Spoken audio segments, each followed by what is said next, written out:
호남 지역에 많게는 140mm가량의 비가 내렸습니다. 하지만 가뭄이 길었던 만큼 해갈에는 역부족이었습니다. 화물연대 파업이 장기화 조짐을 보이는 가운데 주유소가 타격을 입고 있습니다. 화물차 운행이 줄어 고객이 줄고 석유 공급에도 차질이 빚어지고 있습니다. 이태원 참사 국가 애도 기간에 술자리에서 몸싸움을 벌인 전남도 의원에게 당직 자격정지 6개월 처분이 내려졌습니다. 전남 최대 규모의 반려동물 문화센터가 내년 3월 순천에서 문을 엽니다. 반려동물 교육과 진료, 놀이공간을 한데 갖춰 반려인들의 관심이 모아지고 있습니다.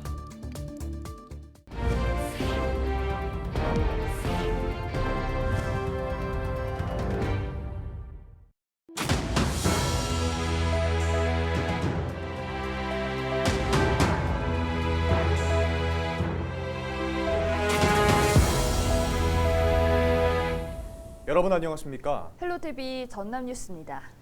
호남 지역에 오랜만에 단비가 내렸지만 가뭄 해갈에는 역부족인 것으로 나타났습니다.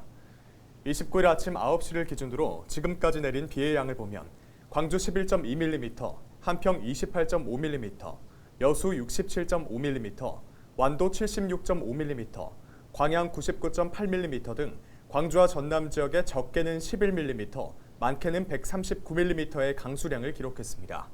특히 완도, 금일과 광양은 시간당 30mm 안팎의 강한 비가 내리기도 했지만 저수량이 증가할 정도는 아니어서 극심한 가뭄 해갈은 턱없이 부족한 것으로 나타났습니다. 기상당국은 30일 새벽부터 급격하게 기온이 떨어져 새벽에 눈이 오는 곳이 있을 것으로 보고 건강관리에 각별한 주의를 당부했습니다. 지난밤 사이 최대 100mm 이상의 내린 비로 순천과 광양 지역에 피해가 잇따랐습니다. 전남 소방본부는 28일부터 29일 오전까지 순천 12건, 광양 5건 등 17건의 피해 신고가 접수됐다고 밝혔습니다. 대부분 도로 침수와 맨홀 막힘 등으로 배수 작업 등 안전 조치가 진행됐습니다. 29일 오전 10시 20분 기준 순천 지역에는 전날부터 최대 95mm의 비가 내렸고 광양 백운산 지점엔 141.5mm가 내렸습니다.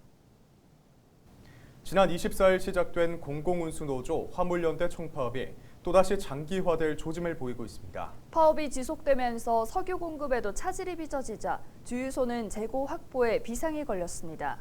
일부 주유소의 경우 파업으로 화물차 운행이 없어 손님마저 뚝 떨어졌는데요. 보도에 송하영 기자입니다. 순천의 한 주유소입니다. 그동안 여수 국가산단의 정유업체에서 기름을 수송받았지만 파업 이후 뚝 끊겼습니다. 비축해둔 재고량도 2, 3일치뿐 이마저 떨어지면 영업을 중단해야 합니다. 주유소 관계자는 가까스로 다른 공급처를 찾았지만 물량도 제한적일 뿐더러 운반비가 비싸 낮아진 유가를 반영하기도 어렵다고 말합니다. 당장 오늘이나 내일까지 올 수 있다는 확답을 정유소에서 주지를 못해가지고 저희도 항상 맘 졸이면서 전화를 계속 돌려오는 보고 있는데 여수에서 여기까지 저희 주유소까지 온다면 운송료가 리터당 7원이 붙는데 지금 이제 마산이나 광주는 리터당 19원에서 18원을 이제 달라고 하니까 기름값에 방영될 수밖에 없죠. 주로 화물차가 오가는 공단 인근의 주유소는 대기 차량으로 붐비던 평소와 달리 한산한 모습입니다. 파업 이후 고객은 80%가량 줄었습니다. 매출은 하루 5천만 원대에서 1,500여만 원으로 감소했습니다. 저희는 이제 화물차 위주의 주유소다 보니까 80% 이상 급감을 했고요. 원래는 월말에 한 80% 100% 채운 다음에 월초에 판매를 하는데 지금 못 채우고 있어서 지금 걱정입니다. 정부는 최근 재고가 부족한 주유소의 경우 탱크로리를 우선 배차해 파업의 영향을 최소화하겠다고 밝혔습니다. 파업이 시작된 이후 지난 28일 첫 교섭에 나선 정부와 화물연대. 하지만 안전운임제 일몰제 폐지와 품목 확대에 대한 서로의 입장차만 확인하면서 끝내 결렬됐습니다. 주유업계를 비롯한 산업 전반에서 파업으로 인한 여파가 확산되는 가운데 30일 열릴 두 번째 협상에서 해법을 찾을 수 있을지 주목됩니다. 헬로티비 뉴스 송하영입니다. 정부와 화물연대의 첫 협상이 성과 없이 결렬되면서 전남지부가 삭발을 감행하고 더 강경하게 투쟁하겠다는 의지를 나타냈습니다. 화물연대 전남본부는 파업 엿새째를 맞는 29일 영암 대보란 인근에서 삭발식을 진행한 뒤 윤석열 정부의 그릇된 노동관이 상황을 악화시키고 있다며 업무를 개시하라는 명령을 즉각 철회하라고 반발했습니다. 앞서 화물연대는 첫 협상에서 화물의 적정 운임을 결정하는 이른바 안전운임제 일몰 조항을 폐지하고 품목을 확대해달라고 요청한 반면 정부는 경기가 어렵다는 이유로 거절한 뒤 업무 복귀를 요청하는 등 입장 차이만 확인했습니다.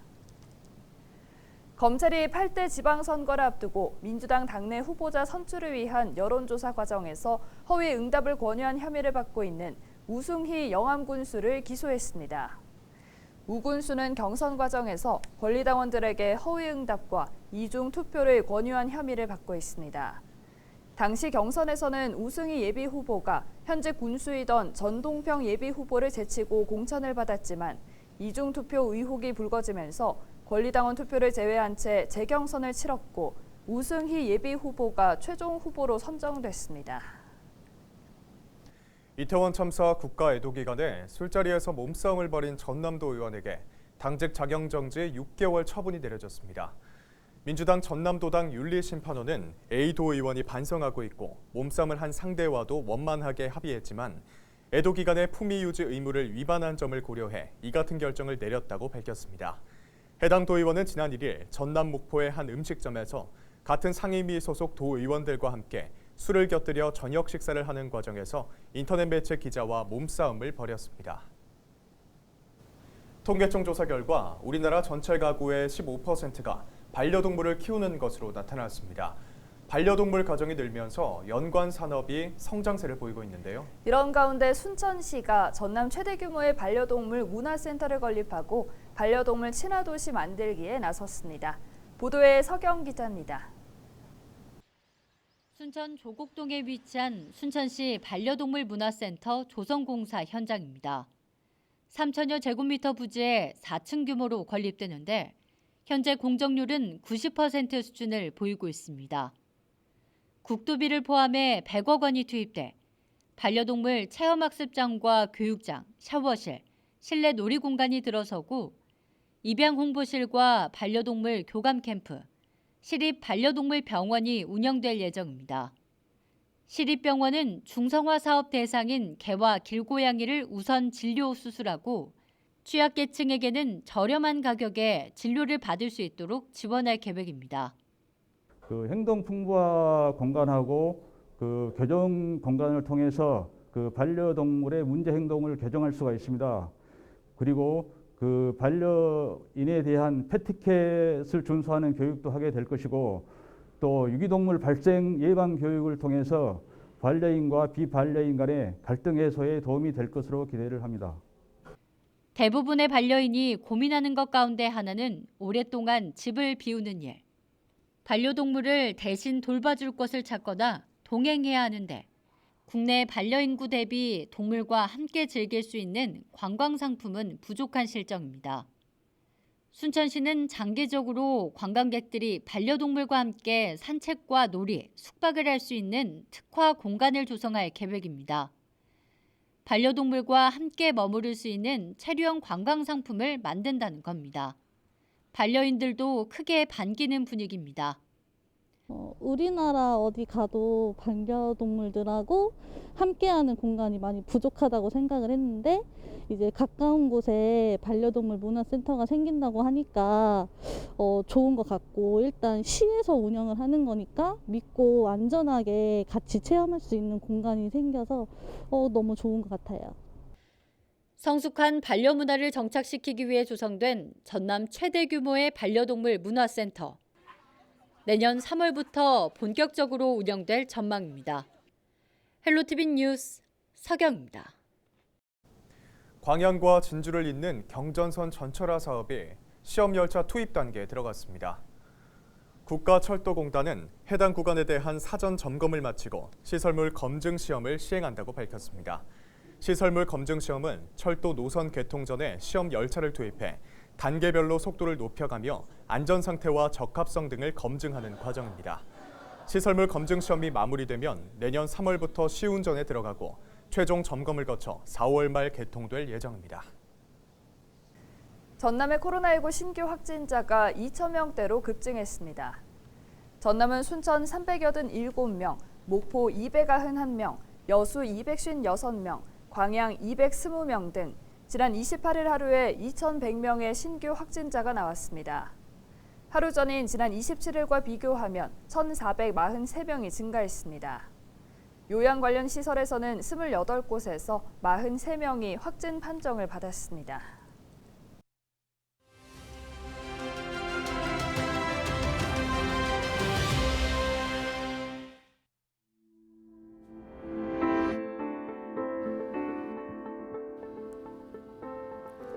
(11월 29일은) 첫 코로나19 확진자가 중국 우한시에서 나온 날입니다. 코로나19가 우리의 일상을 바꿔놓은 지 벌써 3년이 됐는데요. 코로나라는 긴 터널을 지나는 동안 특히 우리의 정신 건강도 상당히 나빠진 것으로 조사됐습니다. 질병관리청의 조사 결과인데요.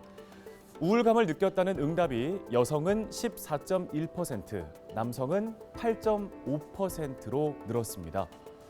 연령대로 나눠보면 30대가 남녀 모두 가장 많이 증가했는데요. 이 우울감을 해소하기 위해서는 몸을 움직이는 게 도움이 된다고 합니다. 걷기나 달리기 같은 운동을 하면 엔도르핀 같은 신경 전달 물질의 분비가 많아져서 우울감을 낮출 수가 있다는 거죠. 코로나 3년을 맞은 지금 본격적인 겨울 추위가 다가오고 있는데요.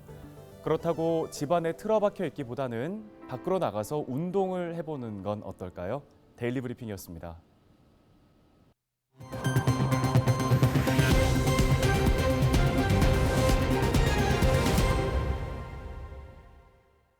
지난밤 사이 전남의 마트와 창고에서 잇따라 화재가 발생했습니다. 목포시 산전동의 한 마트에서는 29일 새벽 2시쯤 불이 나 1시간 만에 진화됐고 1억 8천여만 원의 재산 피해가 발생했습니다. 지난 28일 밤 8시쯤 장성에서는 공장 창고에서 화재가 발생해 마트 자재와 오토바이가 불에 타면서 4,500만 원 규모의 재산 피해를 입었습니다. 최근 공고에서 하동 주민에만 한정됐던 화개장터 신규 입점자 모집 대상에 호남 지역 주민이 다시 포함됐습니다. 하동구는 영호남 화합의 장인 화개장터의 상징성을 유지하기 위해 광양과 구례 주민의 입점을 허용하는 재공고를 냈다고 밝혔습니다. 사용기간은 허가일부터 2025년 12월 31일까지며 광양시와 구례군 지역민에게는 전체 장옥 74칸 가운데 최대 3칸이 배정될 예정입니다. 완도군이 91억 원 규모의 공익 직불금을 지급합니다.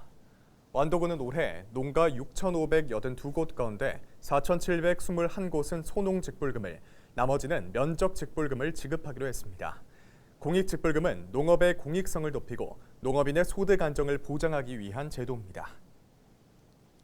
학교 비정규직 노조가 학교급식 전담 대체 인력 시범 사업에 대해 환영 입장을 밝혔습니다. 교육공무직 전담 대체 인력 제도는 전남도 의회 1호 청원으로 진보당 박형대 도의원을 통해 제출됐으며 의회를 통과해 내년에 시범 사업으로 추진됩니다. 이에 따라 내년부터 1년 동안 업무 과중에 따른 재해가 발생하지 않도록 목포와 순천 등 8개 지자체에서 조리실무사 10명이 대체 인력으로 근무하게 됩니다. 퍼플섬으로 알려진 신안 반월 박지도 일대에 크리스마스 분위기가 물씬 풍기고 있습니다. 신안군은 퍼플섬에서 크리스마스 트리 점등식 행사를 갖고 관광지의 분위기와 어울리는 보라색 산타 조형물과 전구를 설치해 방문객들에게 볼거리를 선사하고 있습니다. 이른바 퍼플 산타와 트리는 내년 1월 말까지 퍼플섬 일대에서 만나볼 수 있습니다. 2022 G20 정상회담 개최지인 인도네시아에서 한국 수목 해외 전시회가 열립니다. 인도네시아 국립박물관에서 12월 8일까지 열리는 이번 전시는 한국 작가 29명이 참여해 한국 수목의 독창적인 화풍과 정서를 표현한 작품을 선보였습니다. 한국 수목은 먹의 짙고 옅음, 선, 여백으로 표현되는 담백한 멋과 현대적인 조형미를 갖췄다는 평가를 받고 있습니다. 이상으로 뉴스를 마칩니다. 저희는 언제나 지역민 여러분과 함께하겠습니다. 시청해주신 여러분 고맙습니다.